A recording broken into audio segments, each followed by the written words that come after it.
जब मोदी जी ने बोला सबके साथ सबका विश्वास, मैंने बोला था जब ऐसा पीएम होना चाहिए।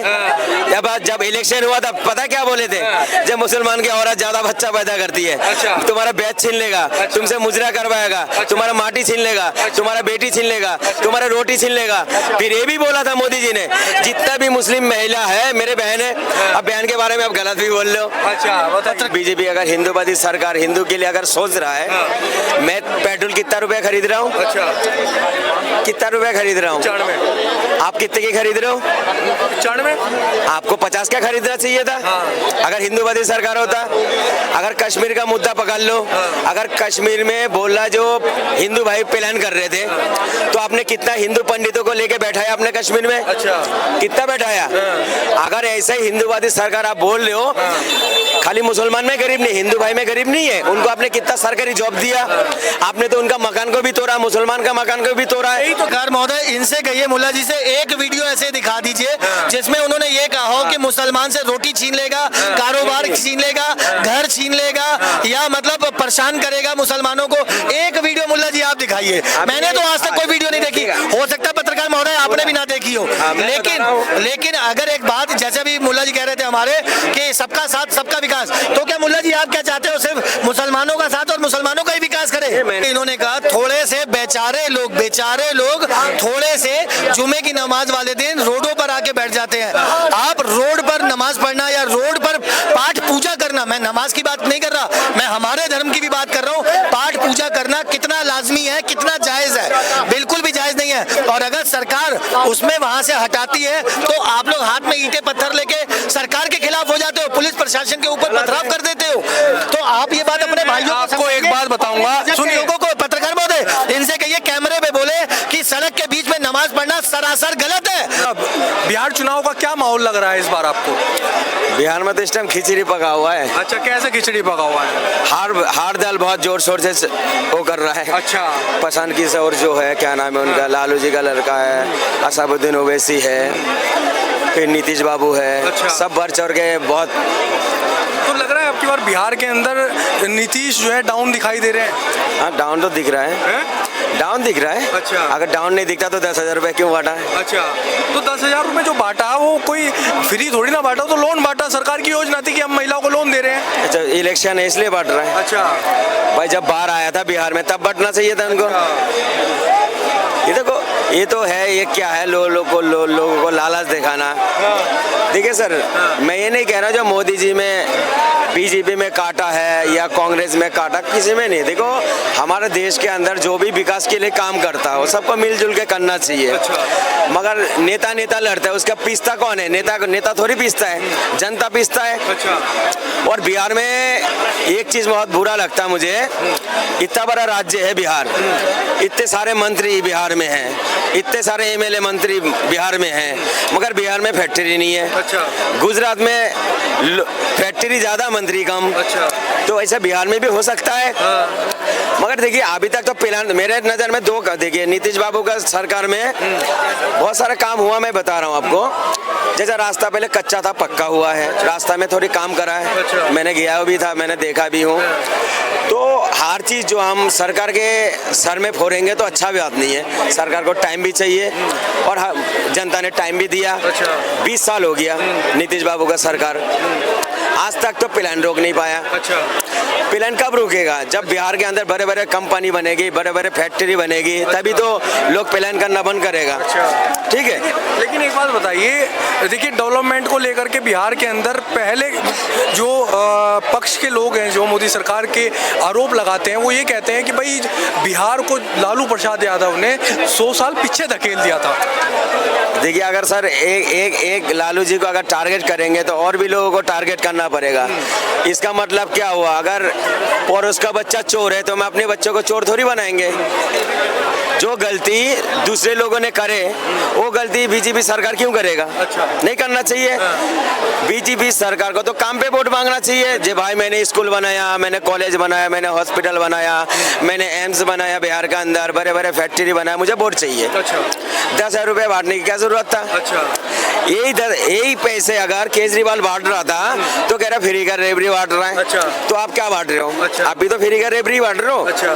देखिए सरकार तो कोई अपनी जेब से देता नहीं है। अच्छा। जनता का पैसा होता है सर, टैक्स का पैसा होता है। देखिए हर सरकार जो जिम्मेदारी जो होता है ना, घर का जो मुखिया होंगे आप, अगर आपको मुखिया बनाएगा, आपके 20 मेंबर हैं, अगर आपको मुखिया बनाएगा तो आप सबको लेके चलना पड़ेगा आपको। अच्छा। ये नहीं आप जिससे प्यार करते हो ज्यादा उसको ज्यादा दौलत ज्यादा दे, ऐसे नहीं कर सकते। अच्छा। आपको सबको लेके चलना पड़ेगा, ये बात है। तो अगर मोदी जी देखिए बहुत बड़ी जिम्मेदारी है उनका, तो विकास में वोट मांगे। लेकिन एक बात बताइए, जैसे विपक्ष वाले कहते हैं कि बीजेपी जो है हिंदू मुस्लिम करती है, और वहीं आज तेजस्वी यादव एक भरे मंच से कहते हैं कि अगर हमारी सरकार बनती है तो हम वक्फ संशोधन बिल को फाड़ करके फेंक देंगे। तो ये जो बयान है, क्या बयान है ये? ऐसे चुनाव में क्या बयान दिया तेजस्वी यादव ने? आपको सही लगता है गलत? ये तो चुनावी मुद्दा है। अच्छा।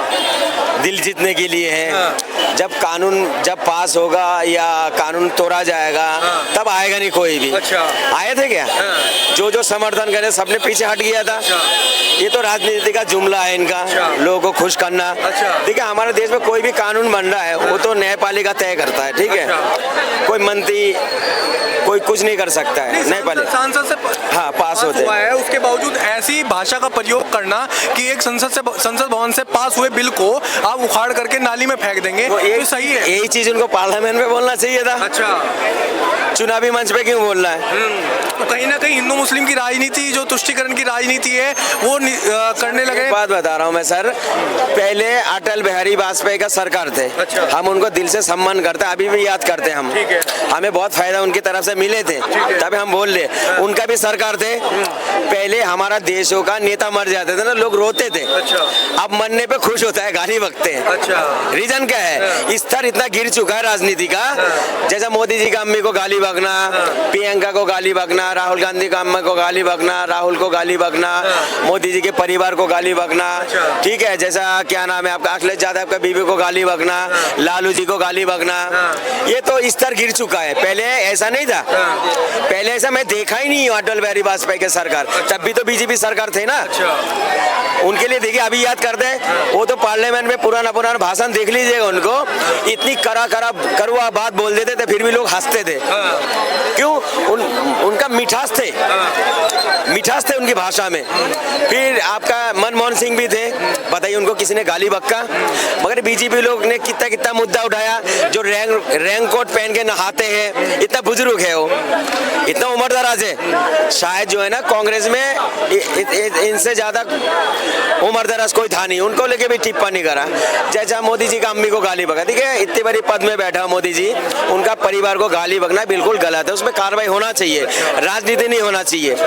लेकिन जो है तेजस्वी यादव इस प्रकार की राजनीति कर रहे हैं, जो ये कह रहे हैं कि भाई अगर हमारी सरकार आती है, वक्फ संशोधन बिल को इस प्रकार का जो बयान दिया है, कहीं ना कहीं ये मुस्लिम समाज के अंदर एक मैसेज डाल रहे हैं कि अगर हमारी सरकार आती है तो क्या मुस्लिम समाज, इस बयान से मुस्लिम समाज के वोटर्स पे कोई प्रभाव पड़ेगा? नहीं सर, ये तो जैसा जो अभी कुछ नौकरी की बात बोले थे, घर में नौकरी देंगे। देखिए हर घर में नौकरी देना संभव नहीं है, सरकारी जॉब। अच्छा। हाँ, मैं ये दुआ करते हैं हम, जो काबिल है उनको मिलना चाहिए। अच्छा। ठीक है। और मैं इसलिए बोल रहा हूँ, इससे पहले भी कुछ नौकरी दिया था, टीचरों के नौकरी दिया था, शायद सबने पता है सबको।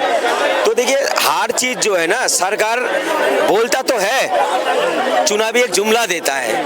जैसे मोदी जी ने भी कुछ दिन पहले बोला था, जो 4 करोड़ नौकरी देंगे, फिर बोला था दूसरी दफा बोला था मैं 2 करोड़ नौकरी देंगे।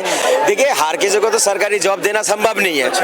वो तो एक चुनावी जुमला होता है। जैसे 15 लाख के जुमला छोड़े थे, अमित शाह जी ने बोला था चुनावी जुमला है। तो हर चीज एक अपना अपना वो होता है, लोगों के चुनावी जुमला होता है। लेकिन बिहार के अंदर देखिए, हम देख रहे हैं बिहार चुनाव समाप्ति की ओर है। अभी तक बिहार चुनाव के अंदर ना तो हमें कोई रोजगार पर विपक्ष बात करते हुए दिखाई दे रहा। विपक्ष जो है केवल और केवल, पहले कभी ईवीएम का रोना रोता था, तो आज जो है वोट चोरी का रोना रोने लगा है। क्या आज हमारे देश की राजनीति को हो गया है कि देश की राजनीति जनता के मुद्दों को छोड़ करके वोट चोरी, तुष्टीकरण, हिंदू मुस्लिम जात पात, इस पर ही रह गई है? तो वही तो मैं कह रहा हूँ सर, जो बिहार के लोग विकास इसलिए नहीं कर पाता है मैं जानता हूँ ये आदमी गुंडा है, ये आदमी सही नहीं है, एमएलए सही नहीं है, मंत्री सही नहीं, फिर भी हम वोट इसलिए देते हैं ये मेरे जात का है। अच्छा, मेन समस्या ये है प्लान क्यों नहीं रुक पा रहा है। अगर जाति विवाद जब छोड़ेंगे हम उठेंगे ऊपर उठेंगे। देखिए जो कौम बाहर देश में देख लो या हमारे देश में बहुत जगह में है जो जाति विवाद से जो ऊपर उठा है या पढ़ाई में फोकस करा वो कौम तरक्की करा है। अच्छा, देखिए सर, अगर मेरा मकान टूट जाएगा मैं मकान बना सकता हूँ, 1 साल 2 साल बाद बना सकता हूँ। या अगर मेरा फसल बुन रहा हूँ फसल खराब हो जाए तो मेरा फसल उगा सकता हूँ, मैं उगा सकता हूँ। अगर नया जनरेशन जो है नया युवा अगर बैठ गया उनको कभी नहीं खड़ा कर सकते हो, नहीं खड़ा कर सकते हो। इसलिए हमारा सारे भारत के लोगों को पढ़ाई में बहुत फोकस करना चाहिए। जब पढ़ाई हम करेंगे अच्छा काबिल होंगे सरकार हमें खुद बुला के नौकरी देगा। तो आप उसमें देख लो ना, क्या नाम, इटली में देख लो, पूरी खर्चा उठाता सरकार, हॉस्पिटल का खर्चा उठाता सरकार। तो बाहर देश में जाति विवाद नहीं है, ये हिंदू मुसलमान कोई मायने नहीं रखता कुछ, अपना कमाओ खाओ ऐश करो। और हमारे देश में देख लो, ये दलित है, ये बनिया है, ये हिंदू है, ये मुस्लिम है, ये चमार है। लेकिन ठीकरा जो है, ठीकरा बीजेपी पे क्यों फोड़ा जाता है हमेशा कि हिंदू मुस्लिम बीजेपी करती है, जात पात बीजेपी करती है। अगर आज बीजेपी हिंदुओं की बात कर रही है जिस पर देखा गया पिछले काफी समय से हिंदुओं को दरकिनार करके सभी नेता मुस्लिम तुष्टीकरण की राजनीति पर तुले हुए थे, परंतु आज अगर बीजेपी हिंदुओं के लिए कुछ करती है तो उस पर जो है बीजेपी को गलत क्यों साबित करने के लिए ठहर जाता है। चलिए मैं आपकी बात से सहमत हो रहा हूँ, जो बीजेपी अगर हिंदूवादी सरकार हिंदू के लिए अगर सोच रहा है। मैं पेट्रोल कितना रुपया खरीद रहा हूँ, अच्छा, कितना रुपया खरीद रहा हूँ, 95, आप कितने की खरीद रहे हो, 95, आपको 50 का खरीदना चाहिए था अगर हिंदूवादी सरकार होता। अगर कश्मीर का मुद्दा पकड़ लो, अगर कश्मीर में बोला जो हिंदू भाई प्लान कर रहे थे तो आपने कितना हिंदू पंडितों को लेके बैठाया अपने कश्मीर में, अच्छा, कितना बैठाया। अगर ऐसा ही हिंदूवादी सरकार आप बोल रहे हो, खाली मुसलमान में गरीब नहीं, हिंदू भाई में गरीब नहीं है, उनको आपने कितना सरकारी जॉब दिया, आपने तो उनका मकान को भी तोड़ा, मुसलमान का मकान को भी तोड़ा। यही तो कहना चाह रहा हूँ, बीजेपी सबको समान लेकर के चलती है, लेकिन नहीं जुमला नहीं। अगर देखिए अगर कोई योजना मिलती है, राशन योजना या विकास आवास योजना, तो सबको मिलती है, क्या मुसलमानों को नहीं देती बीजेपी? मैंने आपको थोड़ी देर पहले बताया सर, अगर आपको घर के जिम्मेदार बनाएंगे ना तो आपको सबको लेके चलना पड़ेगा, सबको एक नजर से देखना पड़ेगा। जब जिम्मेदार आपको बनाया है तो अगर जिम्मेदारी नहीं निभा हम दूसरे को बनाएंगे। जब बीजेपी सरकार जब बोल रहा है, खुली मंच पे बोल रहा है, खुली मंच में बोला हिंदूवादी सरकार, तो हिंदू भाई को आपने कितना सहूलत दे दिया। भाई बीजेपी ने कब बोला कि हिंदूवादी सरकार है बीजेपी? बीजेपी तो सब कहती है खुले मंच से सबका साथ सबका विकास, बोलता है ना, क्या बोलता है? जब मोदी जी ने बोला सबके साथ सबका विश्वास, मैंने बोला था जब ऐसा पीएम होना चाहिए। जब इलेक्शन हुआ था पता क्या बोले थे, जब मुसलमान की औरत ज्यादा बच्चा पैदा करती है तुम्हारा बैच छीन लेगा, तुमसे मुजरा करवाएगा, तुम्हारा माटी छीन लेगा, तुम्हारा बेटी छीन लेगा, तुम्हारा रोटी छीन लेगा। फिर ये भी बोला था मोदी जी ने, जितना भी मुस्लिम महिला है मेरे बहन है। अब बहन के बारे में आप गलत भी बोल रहे हो। अच्छा, पत्रकार महोदय, इनसे कहिए मुल्ला जी से एक वीडियो ऐसे दिखा दीजिए जिसमें उन्होंने ये कहा हो कि मुसलमान से रोटी छीन लेगा, कारोबार छीन लेगा, घर छीन लेगा, या मतलब परेशान करेगा मुसलमानों को। एक वीडियो मुल्ला जी आप दिखाइए। मैंने तो आज तक कोई वीडियो नहीं देखी, हो सकता है पत्रकार महोदय आपने भी ना देखी हो, लेकिन अगर एक बात जैसे भी मुल्ला जी कह रहे थे हमारे कि सबका साथ सबका विकास, तो क्या मुल्ला जी आप क्या चाहते हो सिर्फ मुसलमानों का साथ और मुसलमानों का ही विकास करे? मैंने तो बोला जैसे अखिलेश यादव करते हैं। मैंने तो वही बोला ना, जो मोदी जी ने नारा लगाया था सबके साथ सबका विकास, मैंने बोला था ऐसा पीएम होना चाहिए। मैंने तो बोला आपको सर, मैंने तो उसको डिनाई नहीं करा ना। एक बात बताइए, क्यों जो बीजेपी सरकार है इस पे क्यों आरोप लगते हैं कि ये केवल हिंदुओं की सरकार है, मुसलमान समाज आज भी क्यों इसका विश्वास नहीं कर पा रहा है? आप इसलिए लगते हैं हमारा देशों के अंदर चाहे हिंदू के साथ बलात्कार हो या मुसलमान के साथ बलात्कार हो, उसमें कानून नहीं चाहिए, मगर हमें हिजाब पहनने में कानून चाहिए। इनको हमें हमारे मुसलमान बहनें बुर्का पहनते उसमें कानून चाहिए, मगर समुंदर के अंदर महिला भूल गए हैं आप, एक चीज भूल गए हैं, 3 तलाक पे कानून चाहिए। सुन तो लीजिए, मैं क्या कह रहा हूँ सर, जैसा समुंदर के अंदर कॉस्ट्यूम पहन के नहाते हैं महिला, उन पे कानून नहीं चाहिए इनको। अगर हमारा महिला अगर बुर्का पहन रहे उसमें कानून चाहिए, मगर रेप पे कानून नहीं चाहिए इनको, हमें बुर्के में कानून चाहिए सरकार को। पत्रकार महोदय, इनसे फायदे भी तो पूछ लीजिए कि मुसलमान परिवार जितने भी हैं हिंदुस्तान में रहने वाले, क्या अगर मोदी जी ने कोई भी एक अपना जो फैसिलिटी दे रहे हैं, सुविधाएं दे रहे हैं, तो वो क्या मुसलमान भाई नहीं ले रहे? सबसे आगे मुसलमानों का नाम आता है। जो भी फैसिलिटी वो दे रहे हैं, योजनाएं जो आती हैं, जितनी भी आती हैं, वो सारी योजनाओं का लाभ क्या आप लोगों के परिवारों को नहीं मिल रहा? इनसे पूछिए, क्या नहीं मिल रहा इनको लाभ? और उसके बाद चाहे धनजन योजना हो, आज कितने मुसलमान भाइयों ने जो है उनसे लोन लेके, बिजनेस लोन लेके अपना कारोबार कर रहे हैं। कितने गरीब आवास वाले, प्रधानमंत्री आवास योजना आई थी, कितने मुसलमान भाइयों को घर मिला। आप ये भी तो बताइए, अच्छाइयाँ भी तो बताइए, लेकिन आप बुराइयां। अभी एक मिनट मुल्ला जी, मुल्ला जी मेरे भाई हैं, हम लोग पुराने मिलने वाले हैं। एक चीज ये बताइए, इनसे मैं एक चीज पूछना चाहूंगा कि अगर मैं आपकी बुराई करना शुरू कर दूं, मुल्ला जी टोपी लगा के आते हैं, उनसे बात नहीं करनी। मुल्ला जी पाकिस्तानों वाली बातें करते हैं, उनसे बात नहीं करनी। मुल्ला जी अपने मजहब की बातें करते हैं, उनसे बात नहीं करनी। मुल्ला जी सिर्फ मुसलमानों के पक्ष की बात करते हैं, उनसे बात नहीं करनी। मुल्ला जी, अगर मैं बार बार किसी चीज को दोहराता रहूंगा, ये पब्लिक जितनी हमारे को देख रही है ना, उनमें से कम 80% आदमी के दिमाग में ये चीज बैठ जाएगी, कि हाँ, ये आदमी जो है, ये मुल्ला जी जो है, ये सच में अपने मजहब की बात करते हैं, अपने धर्म की बात करते हैं, अपनी बात करते हैं। तो आपकी भी नेगेटिविटी जो है ना, बुराई जो है, वो समाज में फैल जाएगी। तो यही लोगों ने कर रखा है। मोदी जी का अच्छा काम किसी को नहीं दिख रहा, योगी जी का अच्छा काम किसी को नहीं दिख रहा, सिर्फ योगी मोदी बुराई कर रहे हैं। अच्छा सर, मैंने शुरू में भी आपको बोला, पहले भी बीजेपी सरकार थे, अटल बिहारी वाजपेयी जी, कभी हम उनके बारे में गलत सोच भी नहीं सकते। नहीं, छोटी सी नहीं, लोग कहते थे कि जब से अटल बिहारी जी आए तब से हिंदू मुस्लिम होने लगी है। आप पुरानी वीडियो उठा के देख लीजिएगा, अगर ना हो तो जो आप कहेंगे वो मैं करूंगा। जो बोल रहा था वो गलत है। अच्छा, अटल बिहारी वाजपेयी, लेकिन आने वाले समय में मोदी जी को भी कहने लगेंगे ऐसे? तो छोटी सी बात है, अभी ईद के टाइम मोदी जी स्वागत मोदी बांट रहे थे, अच्छा, मुसलमान भाई बहन के लिए। ठीक है, अच्छी बात है ना। हम भी सोच रहे थे, मोदी जी तो बहुत सोच रहा है गरीब के लिए, जो गरीब मुसलमान अच्छे से ईद मनाओ, बांट रहे थे ना। तो मुझे क्या पता इसमें राजनीति होगा। अच्छा, आपने तो बांट तो दिया, स्वागत है मोदी बांट दिया। यूपी का जो बाबा जी है और मोदी जी जो अलग अलग पार्टी का तो नहीं है ना, एक ही पार्टी का है।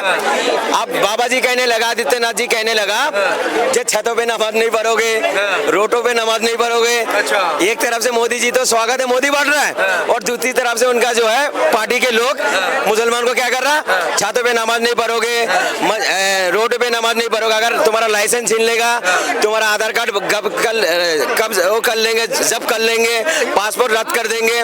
तो मैं इसलिए कह रहा हूँ, जो दोहरा राजनीति क्यों है?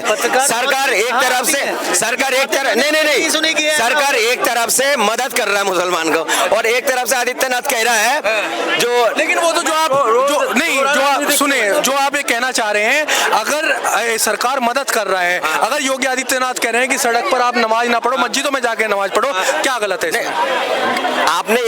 मैंने क्या बोला हूँ? आप कहना चाह रहे हैं वो कानून व्यवस्था योगी बाबा डंडे पे लेकर के चल रहे हैं कि कल को वहाँ पर सड़क पे नमाज पढ़ रहे हैं, कल को कोई जाकर घुस गया उसके बीच में, एक बात तो उसमें गड़बड़ हो रही। सी बात है। अभी मिसाल के तौर पे गौरीशंकर मंदिर है, आज जो सर भंडारा लग रहा है। पत्रकार महोदय, मैं इनकी मुल्ला जी की बात का जवाब दे दूं। ये चाहते हैं कि रोडों पे नमाज करे और चक्का जाम हो जाए। आप ये बताइए, अगर योगी या मोदी जी ने उन्होंने नहीं, आप सुनिए पत्रकार महोदय, पहले आप सुनिए, मैं अधूरा बात रह जाएगा। सर देखिए, कोई भी जानबूझ के रोड पे नहीं आता है। हमारा हादिस में है, ये देखिए सर, हमारा हादिस में ये लिखा हुआ, हमें इजाजत नहीं देता है रोड में नमाज पढ़ने का। मजबूरी में, जैसा ईद आ गया, कोई जो त्योहार आ गया, उस टाइम लोग ज्यादा होते हैं, तो इसलिए जो है मस्जिद भर जाते हैं, ईदगाह भर जाते हैं, मजबूरी में थोड़ी लोग बाहर आ जाते हैं। अगर मैं नहीं सुन तो लीजिए, अरे पत्रकार महोदय, मेरी बात तो सुन लीजिए। अरे नहीं, मजबूरी में कह रहे हैं, अरे बात सीधी सी बात देखिए सर, अगर मैं ट्रेन पे जा रहा हूँ, अगर नमाज का टाइम हो गया, अगर मैंने दूसरे का नमाज रास्ता रोक के अगर नमाज पढ़ रहा हूँ मैं, तो मेरे मुंह पे जो है ना नमाज आखिरात में फेंक दिया जाएगा। ये दूसरे को तकलीफ देके तुम नमाज पढ़ रहे हो, हमारा कुरान इजाजत नहीं देता। अगर मिसाल के तौर पे मैं रोड पे नमाज पढ़ रहा हूँ और आने जाने का तकलीफ हो रहा, चाहे हिंदू है या मुसलमान को, मानी लोगों को अगर तकलीफ हो रहा, तो नमाज जो है ना मेरे मुंह पे मार दिया जाएगा सर। हमारा कुरान है, जो पढ़ता है वो जाहिल है, उस इस्लाम को जानता ही नहीं है, वो नहीं जानता है। हाँ मजबूरी है, जैसे ईद पे बहुत लोग ज्यादा होता है, जैसे जुम्मे वाले दिन ज्यादा होता है, तो उसमें थोड़ी सी हमें बाहर जाए इजाजत चाहिए, बस और कुछ नहीं है। मैं कह रहा हूँ सरकार अभी भाई जैसे गौरी शंकर मंदिर अभी देखिए जाके कोई भीड़ नहीं है, अगर कोई त्योहार आ जाएगा आप गुरुद्वार तक का लाइन आ जाता है, मैं मुद्दा उठा सकता हूँ? नहीं उठा सकता हूँ, क्यों? वो धर्म स्थल है। चलिए एक मिनट अभी इनसे सुनते हैं, बताइए भाई। पत्रकार महोदय एक बात बताइए, इन्होंने कहा थोड़े से बेचारे लोग थोड़े से जुमे की नमाज वाले दिन रोडों पर आके बैठ जाते हैं। आप रोड पर नमाज पढ़ना या रोड पर पाठ पूजा करना, मैं नमाज की बात नहीं कर रहा, मैं हमारे धर्म की भी बात कर रहा हूँ, पाठ पूजा करना कितना लाजमी है, कितना जायज है? बिल्कुल भी जायज नहीं है। और अगर सरकार उसमें वहां से हटाती है तो आप लोग हाथ में ईंटें पत्थर लेके सरकार के खिलाफ हो जाते हो, पुलिस प्रशासन के ऊपर पथराव कर देते हो। तो आप ये बात अपने भाइयों आपको एक बात बताऊंगा, सुनिए, लोगों को, पत्रकार महोदय इनसे कहिए कैमरे पे बोले कि सड़क के बीच में नमाज पढ़ना सरासर गलत है। इनसे कहिए ये बात बोले कैमरे पर, ओपन चैलेंज करता हूँ। मैंने क्या बोला? ये बोलेंगे नहीं। इनसे कहिए कि जो हमारे मजहब के लोग करते हैं ना, आप बोलिए एक बार, चलिए मेरे कान में। मैंने ये बोला हूँ, मैं अगर ट्रेन में सफर कर रहा हूँ, सीट मेरा एक है, अगर मैं नमाज पढ़ रहा हूँ, रोड को रोक के अगर दूसरे भाई मेरे पीछे खड़ा हुआ आने जाने के लिए, सामने से आने जाने के लिए खड़ा है, ऐसा नमाज जो है ना हमारा मुंह पे मार दिया जाएगा आखिर रात में। लेकिन मुल्ला जी ऐसा होता, मैं आपको वीडियो दिखा दूंगा, मैं आपको वीडियो दिखा सकता हूँ अभी के अभी, कि कितने तमाम वीडियोस आप देखिएगा यूट्यूब पे कि नमाज पढ़ रहे होते हैं। ट्रेन में जाने का एक ही रास्ता होता है, लोग नमाज पढ़ रहे होते हैं। अगर कोई एक मिनट मुल्ला जी, अगर उस जगह पे कोई हिंदू भाई आके उसको कह दे कि भाई तुम बीच में नमाज क्यों पढ़ रहे हो, तो क्या दंगे नहीं हो जाएंगे इस बात पर? आपके मजहब के लोग ही दंगा भड़काने लगेंगे। लेकिन हमारे हिंदू भाइयों में एक शांति प्रियता होती है, वो कहते हैं ठीक है, वो भी इबादत कर रहा है, पाठ पूजा कर रहा है, रब को मना रहा है, अपने खुदा को, अपने भगवान को मना रहा है, तो हम लोग भी दूर से हाथ जोड़ के चले जाते हैं, किसी को परेशान नहीं करते। लेकिन बीच में नमाज पढ़ना या जो कुछ भी करना, आप बताइए कितना सही है, कितना गलत है?